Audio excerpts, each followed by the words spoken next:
And welcome to the National Meat Trader Podcast with your host, Sasha, a.k.a. Dennis the Menace. Why was that cartoon necessary? It was just like a white boy being an asshole to some working class other white man. Like, that's why I don't He like wasn't working violence. class.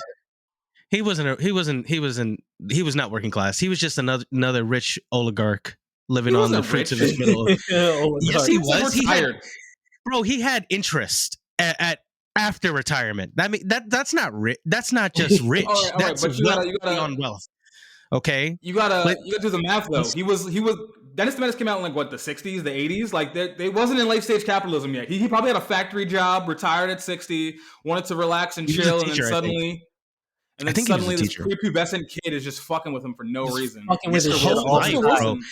Mr. Wilson. I don't know what I would do. I like kids a lot. But if he like purposely, like, the thing is that Dennis doesn't really ever mean it 100%. Right.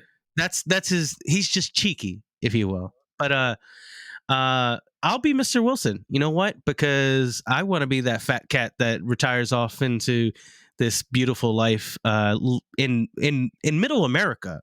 Nonetheless, he owns a home. He doesn't have to worry about property taxes. What does he worry about? His fucking petunias or some random fucking herb that he wants to grow in the back? Sorry, Dennis is the least. Window because he got this nigga next door fucking doing dumb shit. Dennis is the least of his worries at this point. That's all I'm saying. Go crack your wife's ass. That's what you should be doing. Stop messing around with a 5-year-old. Okay, should be fucking your wife. Yeah. And he's joking. I'm Thriller from the 3. Thriller from the 3. You know what's funny? I just came up with it. I just came up with a Dennis the Menace theory just now in real time. All right. Okay. So my theory is Mr. Wilson. Like when did Dennis the Menace come out? Like the 80s. So Dennis the Menace comes out in the 80s, and Mr. Wilson's already old. That means he was definitely racist, right? So he probably spent his whole life crusading against Black lives, and then probably was in the he was a teacher, right? So he's probably like teaching these kids that Black people are evil, da da da. Then his karma was a blonde-haired, blue-eyed white boy who's terrorizing him in his old age. The opposite of who he's been warning everyone against, right? So he starts saying all kinds of racist shit. Fucking darkies, fucking wetbacks, just saying all this kind of shit. And who's his terror? A little blue-eyed, fucking blonde-haired, fair-skinned little man that everyone just says is misunderstood. The younger version of him. Dennis the Menace is a race allegory. It is. It was on the Ed Sullivan show in CBS from 59 to 63, and then the movie that we know from the 90s was 99, which tells you a lot. Because I like the guy who plays Mr. Wilson is one of my favorite people of all time, because he from The Odd Couple. I love The Odd Couple. Like, that is such a classic story. Well, the cartoon definitely fits the timeline, because if Mr. Wilson was in his 60s, the cartoon dropped in 86. So if you were 60 in 86, that means you're about 40 during the Civil Rights Movement, and he was just like not giving a fuck about Black lives. He was not. Yeah. He was not. He was giving like. And listen, I don't want to see him in my town.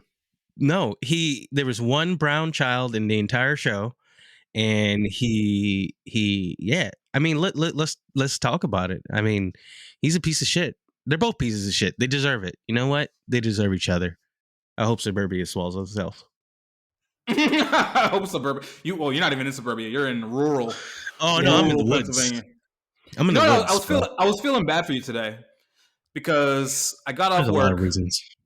And I wanted to go to the store, and I had already taken off my clothes, and I was like, oh wait, the store is I can literally see it from where I'm sitting right now. So I'm like, oh, I just got to put on some slides and some shorts and half a shirt, and I'm in there. But you can't even do that. You can't just walk to the store. No, I can't walk to the store, but I can't. But my version now is driving to the store in less than 5 minutes, like 2 minutes. That's doable. Like, I just throw on my Crocs, that's all I got to do at this point. I'm already dressed all day. That's the best part about working from home and it being summer. It's just shorts and shirt 24/7. I don't have to do anything else. I don't got to put on a belt. I don't got to look socks. I just put on some Crocs or some slides, and I'm there in 15. Not even 15 minutes. 5 minutes. I'm picking up my burger. The thing about it, though, is like the difference between driving in 5 minutes and walking in 5 minutes is that you have to get in your car, and like you're a slave to the weather. You know what I mean? Like I could walk to the store in snow in 5 minutes and be back, and it's like okay, I was in the snow. You can't just. And also, did you notice? Is it just me that like in the car cold is different than outside cold? Like it's a different temperament. It's just like your car is so much colder. Yeah, when you like if you like walk outside and it's like 20 degrees. All right, it's 20 degrees, whatever. I'm just going to get to my car. But once you get to your car and get in, it's just like a different level of cold because your car hasn't heated up. Little ice box, yeah. It's like level cold. My car used to be. Oh, my God. What a song, bro. Yo, I don't care what anybody says. That song hit. I don't really want to work this out. I'm tired of crying. With you. Omarion had it. What happened to him? Yeah. We had the Omarion variant, and like he died faster than the Omarion variant. Oh, Omarion's still in his greatest era right now. I don't know if you know. I don't know if you're deeply involved. Omarion. Here's the thing about Omarion right now. He's in the same era as me because I thought my peak was in my 20s. I was I had a 6-pack. I was not homeless. I had my own place. I really thought that was my height. And just like Omarion thought his height was B2K, but Omarion's in his second wave right now, and he's not even. Think about Omarion is he's not even really doing anything. He's just being hot and celebrated. The thing is that he's already had that second breath because when he stepped out of B2K's shadows, when he had his biggest records, okay, tell me he didn't have bigger records as a solo artist. First off, and on top of that, exactly. So he already had his second win. I'm saying he's reached this point and he's just kind of like all his steam has been curtailed. That's just my it's not curtailed because he's still making money off those records and he's at the hottest he's ever been. He's he was already the sexiest guy. I mean, he's walking around like he does. He's fucking living like he does. He's got his hair out. He's always smiling. Well, Christian, he's really living. Omarion is like if I evolved as a Pokemon, like I would be Omarion. I think I might be taller than him. Hold on. Wait, Omarion. Oh yeah, Christian, no, he does look great. Imagine, consider this: all the other shit that's going on in the world and in media and in music and everything. He's just living his best life. Oh my God, Omarion's 5'6". That's how you know Omarion is sexy. Omarion is 5'6", and I never hear about him being short. That's the thing that you like. This is the thing. That's like crazy. Bow Wow. That's a fact. That is a fact. Bow Wow is 5'7", and you always hear about how short he is, but you never hear about how short Omarion is because he's so likable and hot that the women are just ignoring. He is likable. He is really likable, like 100%. You remember? What was it? I don't know why I always lumped him up, but you remember when they revealed Roger was Batman from what's that group? Back in the day, IMX, immature, aka IMX, immature. Okay, yeah. There you go. That's what it was. You remember when they revealed that they dropped it like they like made him show up as himself. I was really young Batman. And I had no idea about immature. Like at that point, it was like what, and they threw that at me, and I was like, why is Roger like instantly drippy? Like he had like he was like full on like you wanted to be next to him and his friend, and you were like, hold on, is this truly who you are, Roger? Don't go home. Please. Please don't go home, Roger. Beautiful. Just now that I'm looking at Omarion's Instagram, and you can 100% tell he's 5'6" through these pictures after you said it, because like he's got like mad angles that he hits to make it look like he's just like a little bit closer, but then there's just some shots that he can't fake it, and it's like, oh, you're little. Like 5'6" is little, bro. Yeah. 5'6" is tiny. But like I said, I feel like girls, the whole thing with the internet is just like, 6 feet up, 6 feet up. Y'all be 6 feet up for niggas that don't like. If you had an Omarion trying to get you down, look at this picture of him in the pool, bro. This picture of him in the pool is like, I'm about to make. Listen, this picture of Omarion in the pool, I'm about to make this my phone background. I'm about to make that my phone wallpaper, bro. You can manifest. I'll be real with you. That's not a real thing. Women, there's not like sure, like they don't want you short and resentful about it. That's the whole key. They don't want you to be short and resentful. Like you got to be short and just confident, just doing your thing, just like enjoying life, like be like, yeah, I'm short, I need a step stool. You make it cute. Get a panda bear one. Get it, like, make someone laugh. Like, oh my God. Make him tee hee, haha, you piece of shit. But no, you got to be fucking self-conscious about it. Who cares? Look at Omarion. He's living his best life. He's hanging out with fucking gurus and other luminaries. Like, literally, I'm watching him like luminaries. Good word. Luminaries. He's literally with like Sad Guru. Is that his name? He's a yogi, mystic, and visionary with 8 million followers. I know who that is. I watched some of his YouTube videos. Omarion is just having like regular pictures with him, like chilling. Damn, like, bro. It was just like a Wednesday. That means he's on an enlightened path. Yo, okay, so maybe Omarion figured it out, and that's what big dick energy has always been about. That's what it is. There you go, Omarion. Omarion's got that big dick energy. Oh, Jesus Christ! You remember that thing with it's gotta be like crushing. It's literally got to be crushing, almost like you remember in Bleach when like what's his name flipped open his eye patch and his like soul power was crushing. That's exactly what happens when Omarion wears gray sweatpants. You just like God, the big dick energy is so strong. God Lord. Did you see the thing with him and Little Fizz? I don't remember. Do you recall? I think it was like last summer where it was like, I guess Lil Fizz, another member of B2K, was sleeping with Omarion's baby mom, and it like came out. And Omarion was like, yeah, he was like, yeah, cool. He's like, yeah, cool, I don't care. And like everyone was like, oh, all right. Like, you just don't give a fuck. Yeah. And he's like, whatever makes them happy. That's how you know he was at peace. Yeah, I do remember that, and I thought it was like really okay. Now, as not as toxic of a male, in a year later, I feel like now I understand where he came from when he gave that answer. Now, because I'm looking at these pictures, and he's with gurus, and just probably talking about love and accepting one's energy and allowing them, and not allowing yourself to be happy by letting them be happy.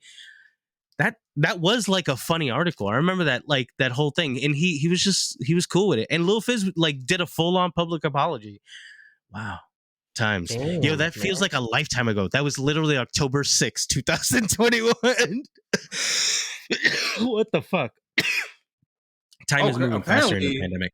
All right, apparently I see. This is why I love this podcast, because I did not expect to be doing a deep dive on Omarion today at all. But Lil Fizz's baby mom's April is with Tay Diggs.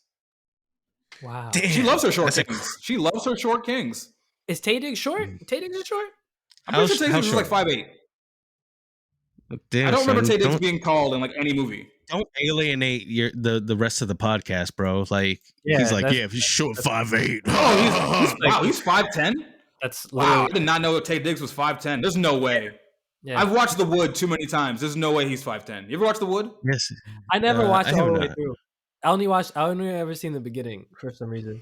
The Wood is like one of my like top 5 like comfort movies, and like Omar Epps and fucking Richard Jones tower over Tay Diggs in that movie. How tall is Omar Epps? Omar Epps is gotta be really tall. Omar Epps isn't even the tall one of the group. The other one's the taller one. He's also, why does he look so much taller than Tay Diggs then, if they're the same height? What about Richard Jones? What's his height? It's called lifts. Let me tell you. They did have some bit. All right, so Richard Jones is 6'2", but he definitely looks like a 6'5" in that movie. Yeah, he does look really. Oh, you know what? I think it's just that tiny bit of hair, like just going like half an inch taller. That's what you got, and they're on an angle. But yeah, no, they are the same height. Yeah, that's everybody. Weird. If you're, after this podcast, go and watch The Wood. It's a good black comfort film. I think. I feel like it's just a perfect movie. Really, I think. I gotta watch it because I don't remember Isn't it like technically like a rom-com? The basis is Tay Diggs is about to get married, and he gets nervous and goes on a bender and disappears. So as Omar Epps' character Mike and his friend Richard are looking for him, Omar kind of like goes back in the day and does like a little flashback of like how they all met in high school, and it like so it's like high school in the 80s coming of age film combined with like new friendship or old friendship. It's just warm. Yes. Omar Epps isn't? He's the main character / narrator. I never wanted to watch it. I never wanted to watch it because it was very Hallmarky, but I know there was something with Bloods and Crips in it, so I was like I want to watch that part. Just that part. Now you gotta watch the whole thing. It's really just a feel good film about like a lifelong friendship, and you don't have a lot of lifelong friendships, you know. So it's especially I don't know if it's especially in the Black community, but most people don't get like friends from high school till the day they're married in their late 20s. No, they don't. They really don't. Like it usually ends right at high school. Like, I mean, do you guys have any friends from high school? Lucky. Well, I met you pretty swiftly after high school. Right after high school, but I mean, like during high school, like any. I have a couple of friends that like we're still in contact on the internet, but like we haven't like hung out. Like my boy Igor, shout out to Igor. I've mentioned him in this podcast before. He sent me a TikTok like 2 days ago. Like we don't like talk, but like he's always telling me like, "Yo, come to California, dude." Like that's my guy. Elite Milk right there. Igor is gonna host us. Elite Matzo. Definitely. Elite matzo ball. Elite matzo ball. Like the matzo balls on that guy. Matzo ball is like S tier. Like if you haven't had that soup, it's time for you to go to New York City and try a nice matzo ball soup. But maybe not, because New York City's definitely a lot more scarier than I remember when I left. What's going on? I need you reporting, recently? Joey. No, it's just like you just hear scarier shit, and maybe it's a scare tactic, but maybe it is people just stabbing each other and throwing each other on train tracks, because that is wild. Like I was watching a video where they were breaking in the front window of a jewelry store, and it was like broad daylight. It was like 2:00 in the afternoon, and they would just like smash and grab. Like that's like brick and mortar. If we're gonna talk about brick and mortar, that's brick and mortar criminal activity. You know, good old smash a window, grab, full on return. Like I don't know, man. That's that New York rent, baby. Somebody's gotta make 2,000 a month to rent a room and shit. Yeah, no, it's really at that. Isn't that wild? Like I remember scoffing like at like $1,100 for like, you know, an like a studio apartment. I remember going, wow, they're asking for that, like, you know, and that was a long time ago, right? I was paying $1,700 for a 3-bedroom apartment in a multifamily house, and that was like a steal, right? Mm-hmm. It is not that anymore, bro. It is very far from that. That shit is wild. I don't know, man. Yes. How you do it? Fuck you, transplants for hiking up the rent. Fucking hipsters. You ruined it. You ruined it all. You sucked dick. You brought shitty pizza. You brought shitty friends. You brought your fucking dumb music. You brought your fucking dumb rules. Nobody likes them. Shut the fuck up. It's so funny because like shitty beer. Because like, you know, like occasionally like girls will follow me on TikTok and I'll follow them back, and then sometimes I'll look and I'll go, oh, she's hot as fuck. Where does she live? New York? I'm not following her back. I ain't never going back there, bro. Like, I remember there was a time in New York where like I was like, listen, I was gonna say this in the group chat the other day. I don't know if I said it or not, because I'd be waking up early and shit, so I don't even know what time it'd be. But I remember thinking like, damn, I really like don't get along with men, and I was like, damn, I done had the same like male friends for damn near 20 years now. Like that's a lucky thing I got. But I was like, damn, like, because I remember there was a time in New York where you could like be outside, sitting at Union Square, sitting at St. Mark's, and like you would just end up at a rich nigga's house at a party, and everybody you met was cool. If not cool, at least like weird, like strange in a way. And then I remember the last few times I went to New York, like I met new people, and I was like, damn, you're the corniest nigga I ever met in my fucking life. And like that's happened like the last like 3 or 4 times when I meet new people in New York. And they really be corny. It's not even like the lens of old age. It's like these niggas really be corny as hell now. Like you don't meet cool New Yorkers anymore. Is that the symptom? You know why? You know why? Because the natives are at work. That's why you're not meeting them. It's true. You know, like I think that was always my experience, especially hanging out with like some of the kids that I hang out a little before I met Joni. It was a very white crew, and I did not really get along with them. I just like by osmosis, I guess, like got dragged to places, and I had nothing better to do.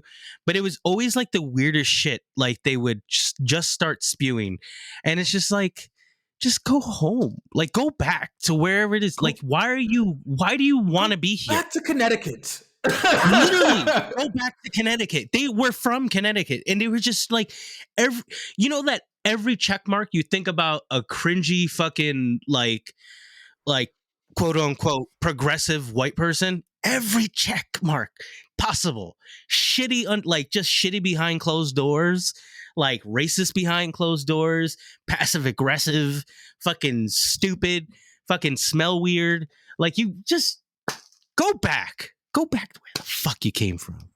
Let me go back. I need that.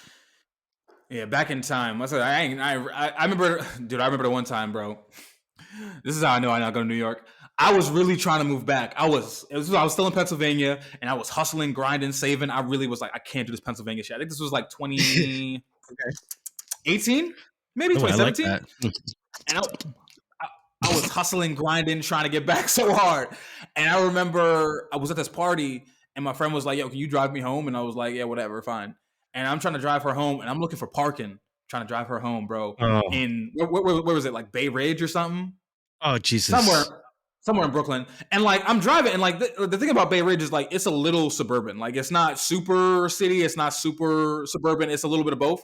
But I'm driving around looking for parking, and I remember driving around, and I'm yacked up. And it's like 4 in the morning, and I'm seeing all these houses with like 2-car garages, and I'm like, why are there cars in the garages, cars in the driveways, and I still can't find parking? And then I just remember being pissed off because, like I told you, I said in this podcast before, I don't get road rage, I get looking for parking rage because I was spoiled by having a driveway in Pennsylvania. So I'm driving around like, why isn't there fucking parking in this city? God damn it. Like, this is a fucking wasteland. There's probably 10, 15 people living in all these fucking houses. I was spazzing. I was exactly what's happening.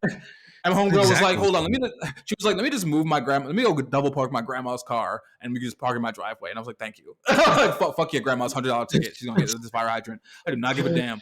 And after that, I was like, yeah, New York's not for me. And I had to regroup. And now I'm here in Detroit. That is kind of wild, right? Like, the traffic. With on-street parking.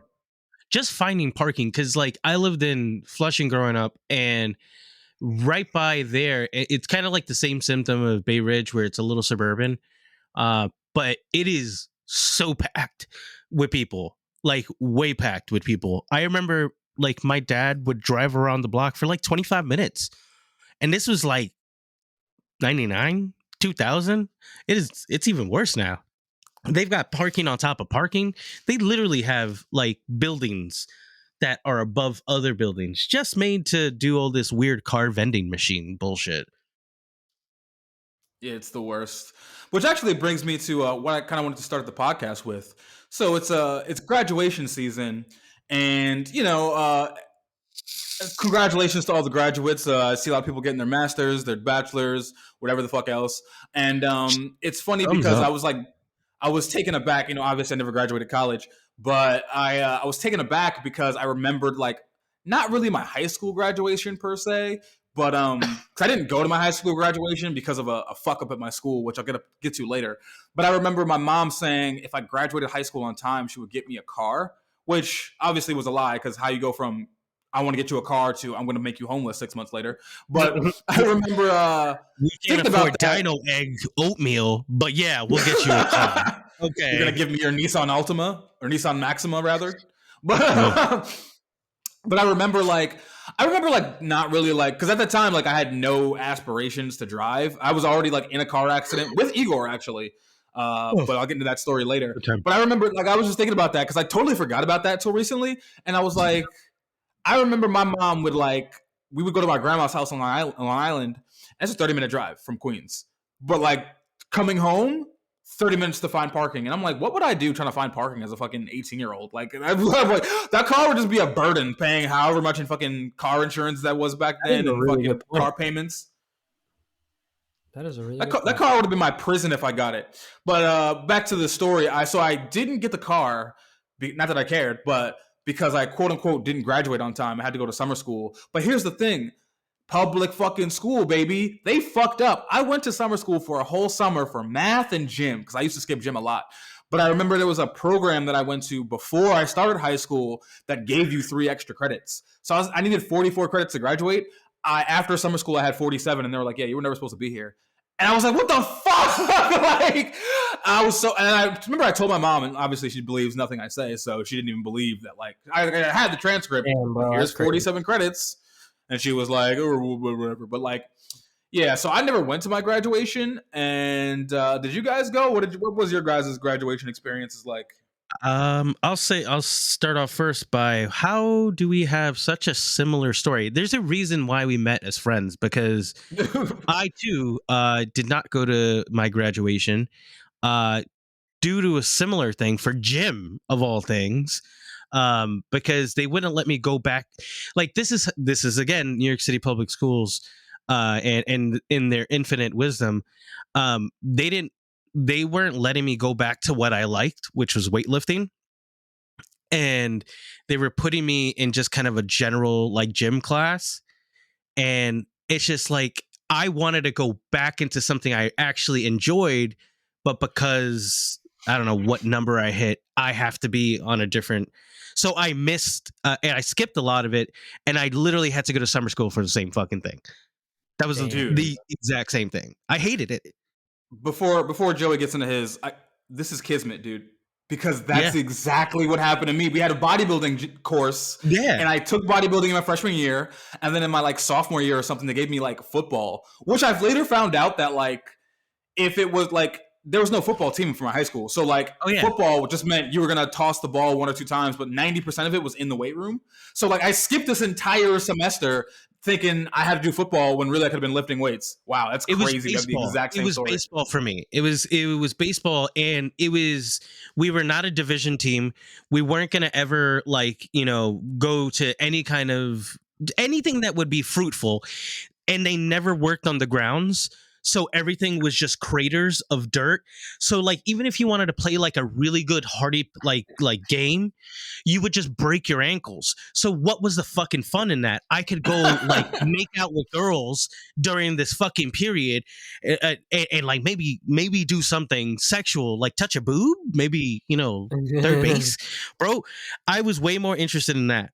But that's how New York City public schools are. Like, literally, if you miss gym during that time, I don't know if it's the same thing, like you would just be held to that and not graduate with your class, like, which was like that, we got it over your head. But graduation's a fucking I'm glad people like it. It's just another thing. Like, I love how you were cutting to make out with girls and I was cutting to jerk off and play Final Fantasy. So basically the same person I am now. Same. We're just flipping back and forth. My graduation was regular. I've been to a bunch of graduations. They've all been regular. Graduations are fucking whack.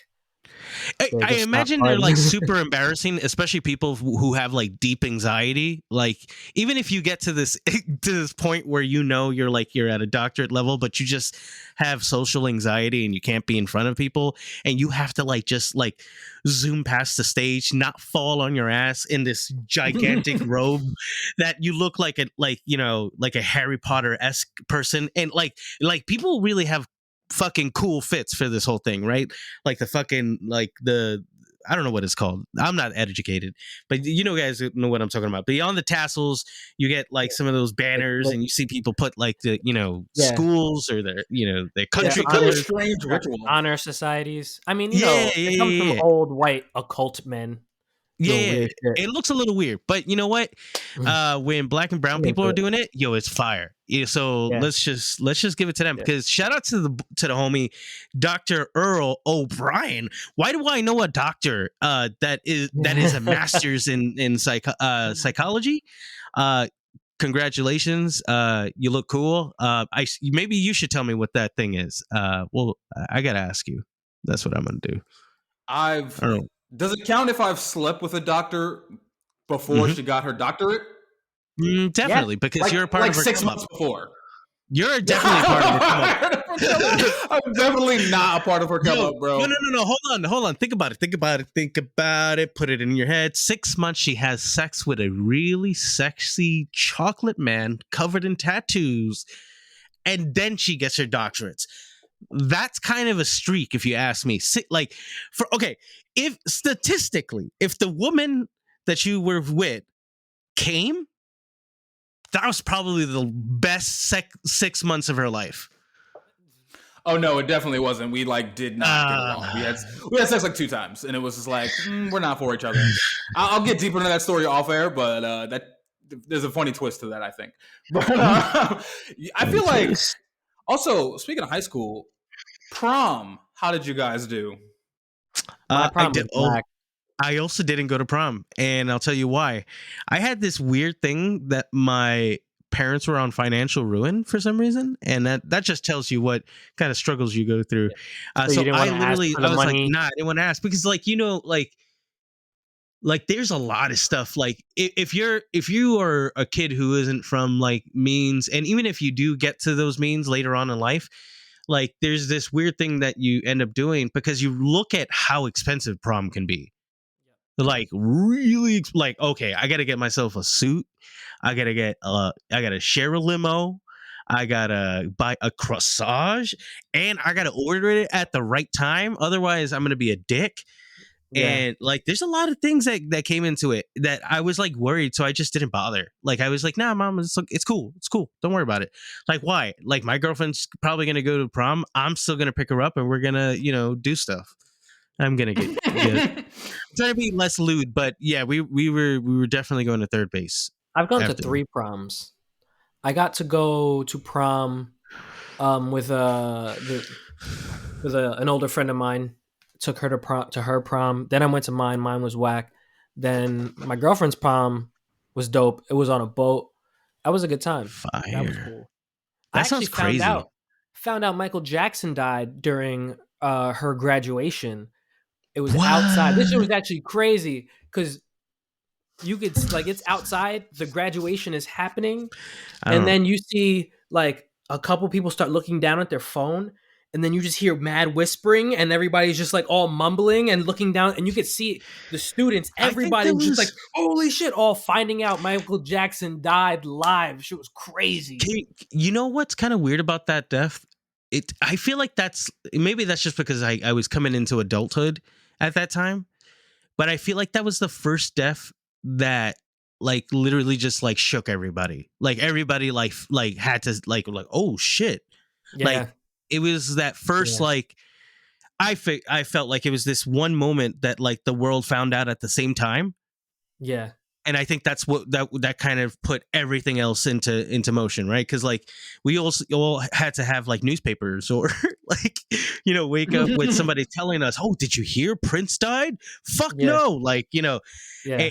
And that didn't happen again in my head till Kobe, when everybody just had that subconscious snap, whoa, what the fuck just happened?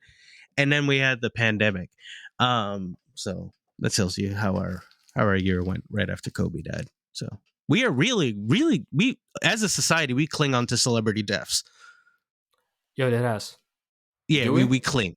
Yeah. Oh, well, yeah, absolutely. When we find someone we look up to because we relate to them, and we want to be like them, and they die, it feels like you know. They're wearing Marilyn Monroe's dress 50 years after the fact, and not talking about what it's worth. There was a picture that Andy Warhol did of her, and it went from I think it went 200% of what its values was. It was sold at $200 million dollars or something like that.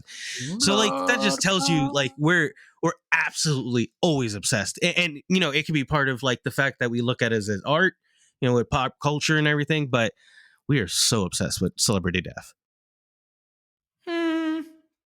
Bro, that's our. I feel like we're more obsessed with celebrities who are living. But we're more. I don't know. Okay, I think it's two halves of one coin. If we're gonna be right, with celebrities, and when they die, it's a big deal. And and especially when they die, for the lack of a better word, in a very maybe precarious, energetic way. Bro, I'm trying to be polite because it could be a number of things that happens to somebody who gets to that echelon, and they just they could either go one route or they go another route, or life just wasn't it Jennifer Hudson who had her whole family murdered? Can you imagine the whole world having to know that shit? And I don't know, we're too obsessed with it. A little bit. I think the celebrity death that hit me the hardest was ASAP Yams. Okay, yeah, I get that. Yeah, he was like, like because ASAP Yams like felt like he was one of my friends, like just a fucking New Yorker who was just trying to make money off the internet. Like he really, like I really like felt like I could fuck with him long ways, and like I really felt like he was like, because ASAP Rocky and all them, like that was the whole ASAP crew, like that was one of the first like people who like really like got to the bag off Tumblr. You know what I mean? That wasn't a joke. Lil B got it, and like this, that, there. But like ASAP was not a joke, and it was like this big Tumblr thing that like this nigga like he was made from the ground up, and it was funny as shit. Did you ever see his video about Pokemon?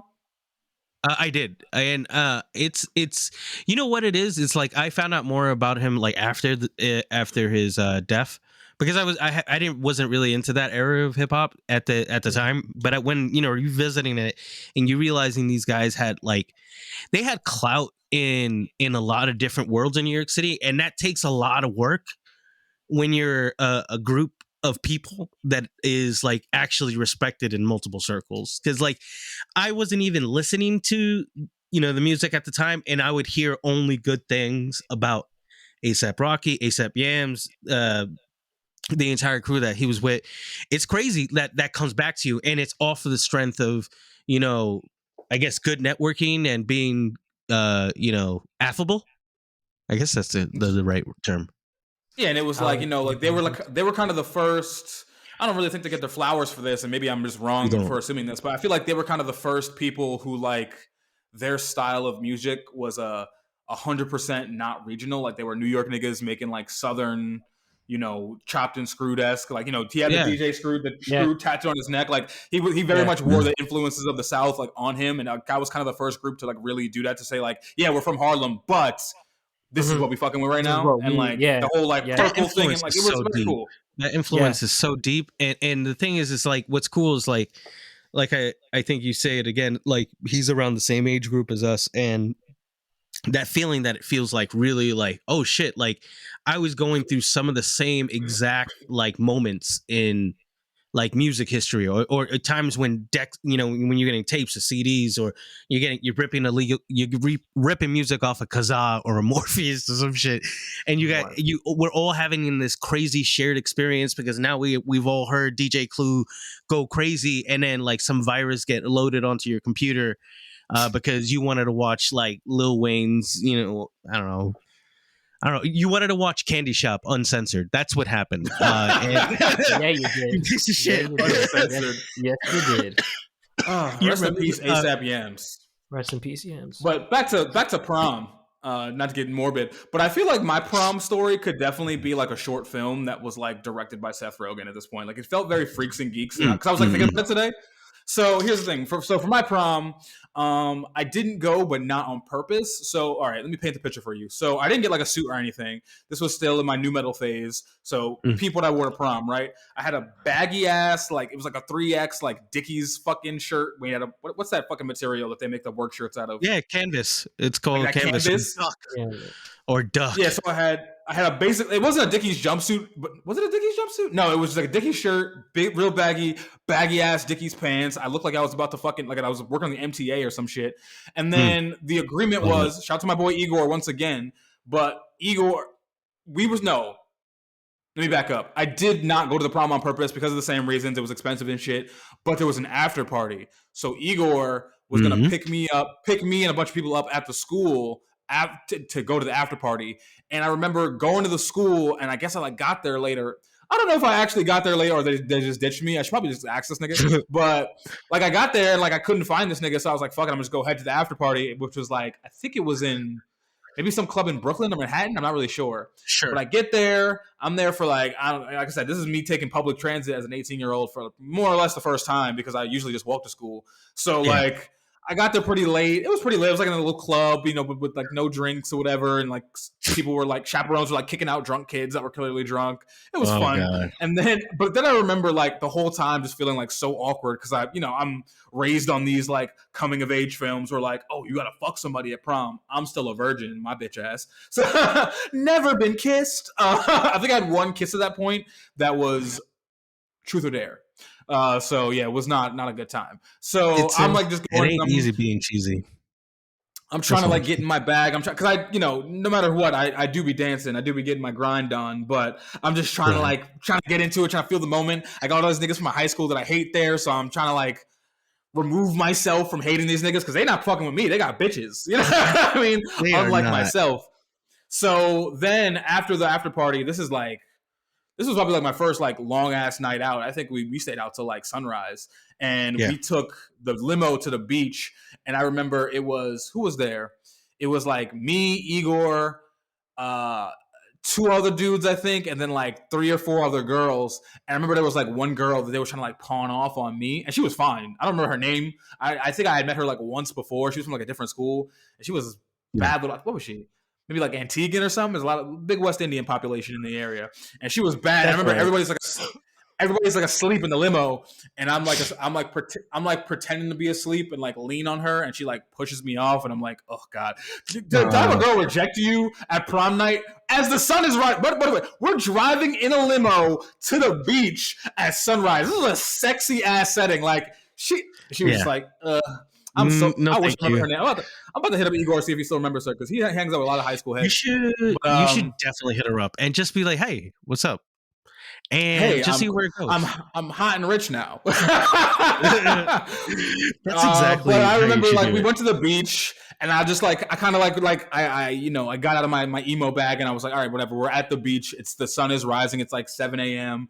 And I'm just like, yeah, this is cool. And I remember I came home that morning, and my mom gave me this look, like, I know you definitely fucked somebody. And I'm just like, definitely. I gave her the look, and she gave me a look, and she's like, did you have fun? And I'm like, yeah, I had fun. Actually, no, I didn't even come home in that morning. We went to Igor's crib. We like napped, and then we like I went home at like 10 a.m.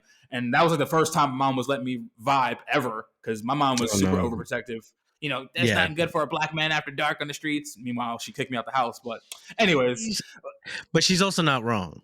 Just so we're clear, that first part is not wrong. There ain't nothing out there. She was. I mean, there's bitches apparently. That's all I know. That's where you know what it is. You know what's out there for the street for a black man after dark? Bitches and drugs, which is all I do now. So thanks for keeping that from me, Mom, because now that's all I want. Oh, Jesus Christ. She's definitely just handed you your life for the next few years. Pretty much. But I remember like coming home, and she gave me the look like, oh, did you have fun last night? And I'm just like, yeah, I had fun. And in my head, I'm just like, I didn't get no fucking pussy. But I think I lost my virginity to a girl I met off Zanga maybe a couple weeks after that. So Zanga, throwback. The story. Your brother walked in, he was like, smell like pussy in here. He knew exactly what pussy smelled like. How old was he at that age? Dude, he was 13. Damn, he was definitely always fucking more. somebody. You know what's crazy? I remember there was one time where I got in trouble. I got in trouble because my mom thought like I had friends fucking in her house, and it was definitely my little brother's friends fucking in the house. I remember I came home one day. Did my little brother run a train? Now that I'm thinking about it, it was like my little brother. Oh shit! Nah, there was this girl. There was this girl in the neighborhood. You remember, like back in the day, there was like these 13-year-olds that would wear crop tops. Wild, bro. Yeah, yes, the Manny from Degrassi would have like they'd be like 13, 14 with the there was girls who would walk around the neighborhood like that. Shirts, like like literally like girls who was literally just I don't know. It was a vibe because we both graduated the same year. We're both the same age, so I can remember those summers, those early summers of 2004, 2003. Just nasty girls, just all over people's houses, like everyone that they could. Yeah. But you're talking about your brother being 13 at that, like around this time, right? 13, 14. Yeah, I remember I came home, bro.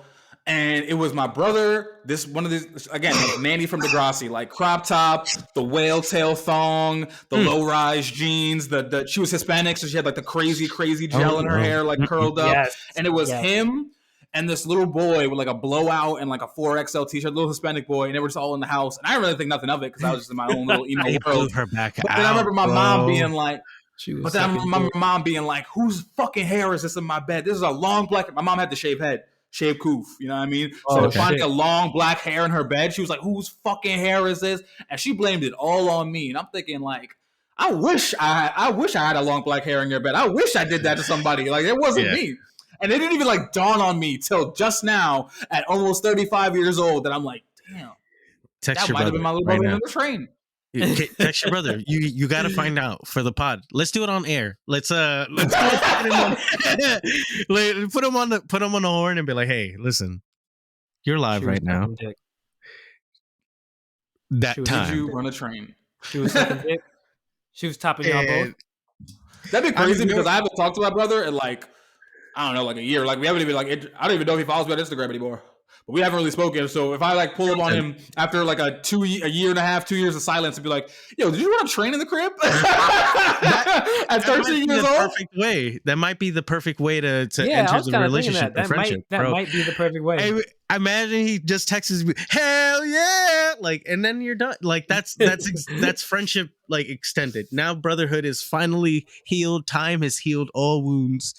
And you just knowing about your brother blowing some like little Latinas like back out with 4 other of his friends, it's a good memory. I hope this podcast somehow finds out. We need to find out. Is this like Wang's new mystery? Let's get him on the horn. What about your brother? Was Frank throwing it back in the crib? Oh wait, no, Joey. You got like 9 brothers. Yeah, Joey was getting some messy shit in the crib. Sexy brothers, bro. Yo, listen. Pause. Beautiful, melanated men, and they're all cool looking. Thank you, bro. I don't know what's up. They're all sculpted. I cannot disclose any of the information about any of the events that may have happened at my house. But can you give us a good general story? Beefy. No.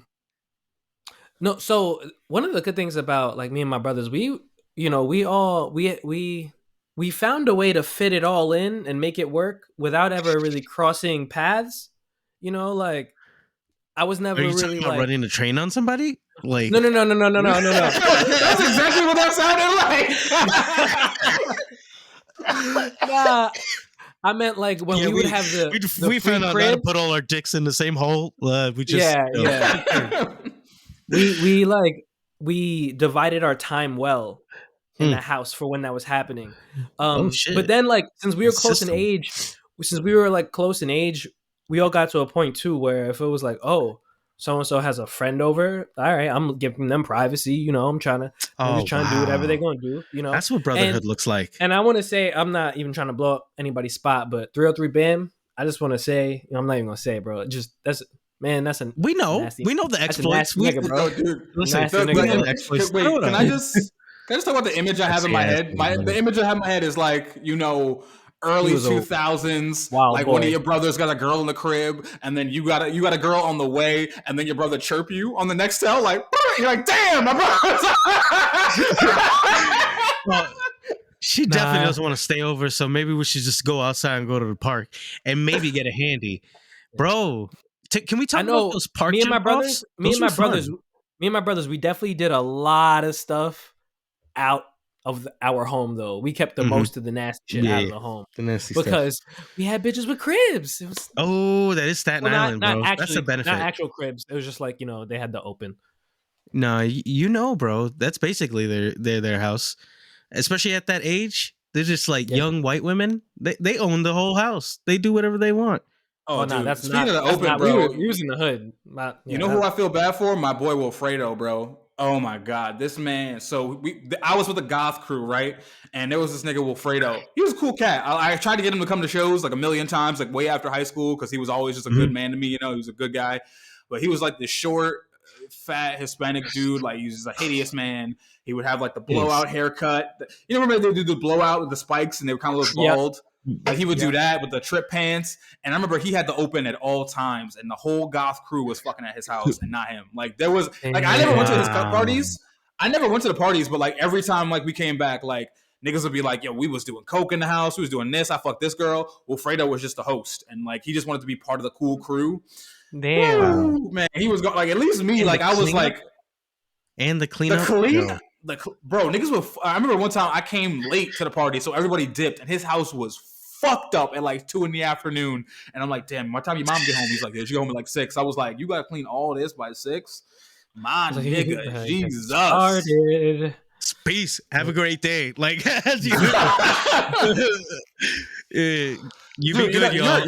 you're sad when like I come to your crib, like after high school, like summer vacation, I come to your house to hang out, and you're pointing out spots in your crib that other people have had sex in and not you. Oh man. Oh man. And I remember when like I when you and I met, like I was kind of like on the back end of my awkward phase. Like I still kind of dress awkward, but I got girls here and there. But like I was trying to tell him, like I would leave Union. Like this is a whole other life I had basically, where I would leave Union and I would go to Queens. I would hang out with this nigga Wilfredo, and I would beg him to come out to shows. Beg him to come. I'm like, yo, these girls is nasty. These white bitches will love you, and like, he's like, nah, man, like that's not really my scene. Like I'm more like a new metal, like Stained kind of guy. Like I don't fuck with like that hardcore punk stuff. And I'm like, bro, come on, just come, bro. You know what's funny too? Like there was like he didn't like fall off the face of the earth, but he's just one of those people who's like only on Facebook and like barely that. So like I remember looking for his Facebook like I don't know like 2-3 years ago. I remember like I found it thinking like he was probably like a famous streamer by now because he was really heavy into gaming and shit. And I thought like maybe like, that translated to like this new era and like he's a gamer, he's a streamer, he's something. Nah, that nigga was just like a regular. Like he had like 2 pictures up, like one was in a suit. Like I was hoping to see like follow me on Twitch, like 9 million subscribers because he was on the internet shit long before anybody else. And he just wasn't getting after it. But I mean, I hope wherever Wilfredo Veras, wherever you're at in life, let me Google him. Maybe he's big now. Friends of the pod, go find Wilfredo. Also, Wilfredo is a super common name, which I didn't know until 3 years ago when I tried to find him. It's very famous found Matt Wilfredos. Way too many Wilfredos. Hold on, I'll be right back.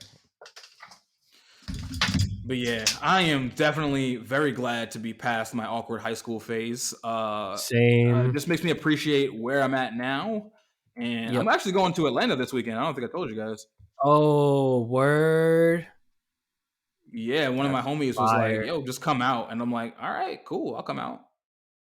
So I'll be out there. Yeah, there's a million Wilfredo Verases on fucking Facebook. I don't understand. I understand one of those names being common, but not both. And apparently one's a bodybuilder because I just seen a bikini photo of this nigga. All right. Maybe that's him. Wilfredo Veras, Queens? Huh? He you know what? He kind of seems like the type of nigga who would like get married to a woman and take her last name. So that's probably why I can't find it. Oh my gosh. This doesn't sound like a friend of yours. This doesn't he was like I don't want to say like an auxiliary friend because like I really like considered him a friend, but like I said, we just never wanted to hang out. So like the longer you got, because bro, I remember like being like 21 coming to his crib, like, yo, come to this party, come to this thing. Like I would try to invite him to all our events and he just like never folded. He just never wanted to do it. Yeah, because he wanted to be in his little sex den with his other friends. I don't know. And that's the thing too that made me sad. Like nobody fucked with him after high school. You know what I mean? Like he would always I would go to his crib, 20 years old, 21 years old, and just like shoot the breeze with him. You know what I mean? Like I was a bum back in the day, so I didn't have shit to do during the day most of the time. So like I would just like go when no one was at Union, pop over to his crib, and I'm telling you, like I would pop in this man's crib unannounced all the time, and like knock on his door, he'd be home, and all he ever talked to me about was like, oh, you remember Ingrid, you remember Patty, you remember like these girls, and I'm like, bro, you didn't touch not a single pussy. They have not hit you up in years, like, bro. Yeah. Why are they? It's time to go to the next phase, and I hope he did, I guess, and deleted his Facebook and is on better things. But hopefully, I'm glad I did not carry that awkward shit to my 20s because that's hard, bro. Yeah, and that ain't fun. No, that's fun. Now I'm out here getting my feet sucked and whatnot. Shout out to the gang. Shout out to the ladies. Yo, listen, you being shipped around all around the place, getting your toes sucked from coast to coast, like that's wonderful. You know, I'm not doing all that. I'm just. I get along with women in a way I didn't in high school, and I'm happy for me. I'm happy for that development. Good. Yeah, it's a hard thing. I remember a lot of those awkward moments that I had were just typical shit, but they were embarrassing as fuck, bro. Like all the stupid things you do just to see a boob. Like before you're like really smooth, like the kind of dumb shit like that you just agree to. Like one of my friends told me years ago, I was like 20, and he was like, yeah, I sold my soul to see some girls' tits. It was like, that's a really weird thing to do, James. Why would you do that? He's like, 'cause I wanted to see them. He's like, they were great. They were like really pink. Awesome. And I was just like, but even if, okay, you know what? I guess that's good enough, bro. I mean, whatever. Dude, I was actually thinking about that recently. There's been times recently where like pussy was calling me like, yo, I need it, daddy, please. And I'm like, it's 8:30. I'm in for the night. You know what I mean? And there was times where I would take trains to girls in other states. I would fucking by any means when I was like 19. Oh my God. Like you're going to horny like jail. That's what it is, bro.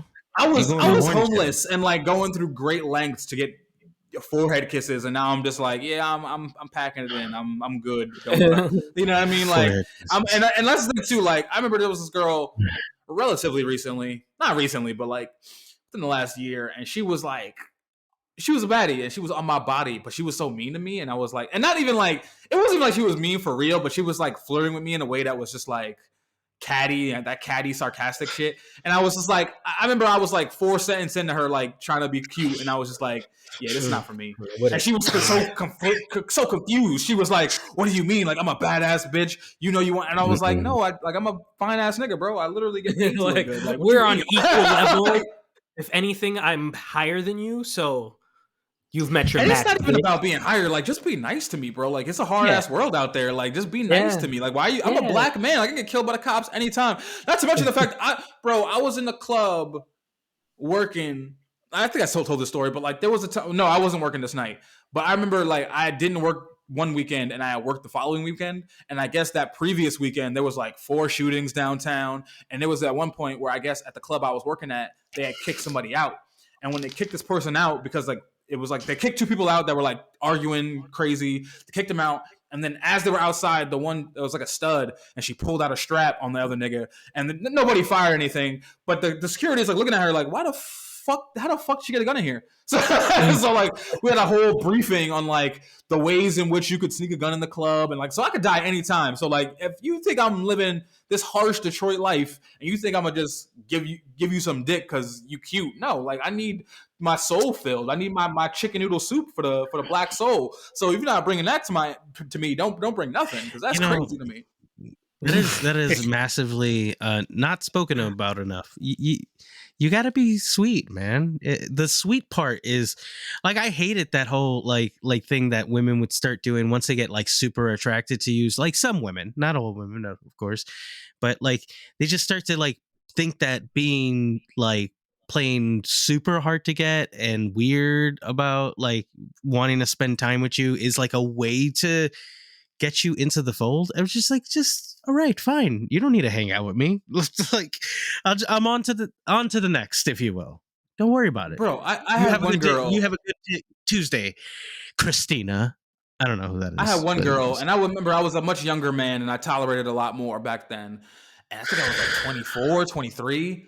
And bro, this girl would cook for me. She would have me in her house for days, never wanted me to leave, would pay me gas money to come see her, but would not say a nice word to me ever, bro. Like she would not say I was cute. She would not say like uplift me in any way. And one day I'm like, this is like 2 months into this, and I'm like, yo, what is your fucking issue? Like, why are you always trying to like bring me down? She's like, I'm not trying to bring you down. You already know you look good. I'm gonna say it. I was like, that's weird. I remember she being like, she's like, I cook for you. I do this. I'm like, bitch, I've been alive 23 years. You think I can't feed myself? Like, I can't, you know what I mean? Like, you think I'm supposed to get rock hard and fuck you and treat you right, rub your feet when you got me out here thinking I'm an ugly ass piece of shit? Like, that don't make no fucking sense. And then you feeding me fried chicken, delicious fried chicken, I'll give you that. But like, you out here feeding me fried chicken, like now I'm getting fat and greasy while you telling me I'm like a piece of shit, or like not telling me I'm a piece of shit directly, but like, you know, like just being mean and catty and bro, it was crazy because like that girl was on my body for like after I cut it off, she was on my body for like years after that, and I'm like, I would, and then you know, say I was still in my 20s, so I was still entertaining. And I'd be like, "Are you ready to be nice?" And she never was. She never was. She had this. The only time she was nice to me, people swag.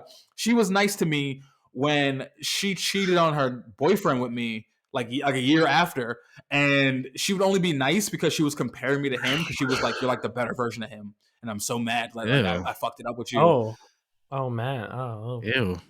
So she would like, so it's like she had to shit on somebody else to uplift me. That shit was crazy. Wow, something has to get shit on. She needs to restore balance to the Force. Seriously, bro, or at least like smoke a little bit. Like chill the fuck out, bro. She got high as hell, so I don't know where this anger came from. I don't know either. Dude. I hope she's okay. I don't hope she's okay. Hope she stubs her toe. It has been a great night, but I think it's a great. I don't know what I'm saying anymore. What are we doing, guys? I love you guys. It's been a good day. I'm tired as hell. That's what it is. That's what I'm saying. I'm not tired, which is a problem because I got to be up at 4 a.m. But oh my god, the grind don't stop. No, it don't. It has been the National Meat Treasure. We release episodes every Tuesdays. Remember that we will be coming back at you every Tuesday at 2 p.m. and that we have clips. Please subscribe, like them, share them, engage with us. We love hearing funny, good comments and make us chuckle. Make our day brighter. I need that. And we're releasing episodes on Thursdays because you said Tuesday. So you're clearly tired. I am exhausted. I'm exhausted. Nigga said Tuesday 3 times. It is. I was waiting for the corrections. But I was follow all our socials at National Meat Treasure on Instagram and TikTok and at NMT Pod on Facebook.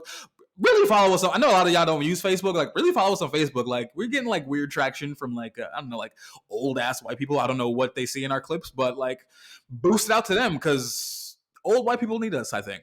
Yes, I think they do need us. They need our perspective. Yeah. They need our perspective on the world. Follow me on TikTok at thin.cruel.lips and have a happy Memorial Day. What is Memorial Day for? Is it for soldiers? Yes, it is.